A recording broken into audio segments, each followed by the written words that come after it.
భారతదేశానికి చెందినటువంటి 4 సంస్థల మీద అమెరికా ఆంక్షలు విధించింది. ఆ 4 సంస్థలు Sadashiv overseas limited, PP Softex private limited, Prakritis infra Inpex private limited, port is partners LLP. మొత్తం ఇరాన్తో సపోర్ట్ చేస్తున్నాయి, అంటే ఇరాన్కి సపోర్ట్ చేస్తున్నాయి, ఇరాన్తో ట్రేడ్ చేస్తున్నాయి అని చెప్పి ఆ కారణంగా ఈ యొక్క కంపెనీల మీద వీళ్ళు నిషేధం విధించారు. అలాగే ఇరాన్కి చెందినటువంటి 60 కంపెనీల మీద అమెరికా మొన్ననే ఆంక్షలు విధించింది. ఆర్థిక నడ్డిని విరగదీస్తున్నటువంటి అమెరికా ఇప్పుడు ఇరాన్తో ఏ ఏ కంపెనీలు అయితే ఈ విధంగా పార్ట్నర్షిప్ చేసుకున్నాయో లేదంటే ట్రేడ్ చేస్తున్నాయో ఇలా ఈ కంపెనీలన్నింటి మీద భారత్, చైనా, రష్యా అన్ని కంపెనీల మీద అయితే విరుచుకుపడుతున్నారు. అంటే ఆర్థికంగా పూర్తిగా ఇరాన్ని నాశనం చేయాలి, ఇరాన్ని ఒక్కటే దెబ్బ కొట్టడానికి ప్రధాన మార్గం.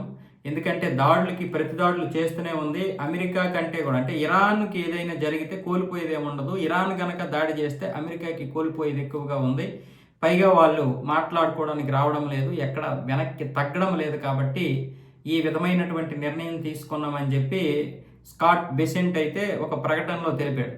ఇప్పుడు ఇది భారతదేశానికి అమెరికా కొట్టినటువంటి ప్రత్యక్ష దెబ్బే, పరోక్ష దెబ్బ కాదు. ఇవి దగ్గర దగ్గర $120 మిలియన్ వ్యాపారం చేస్తున్నాయి.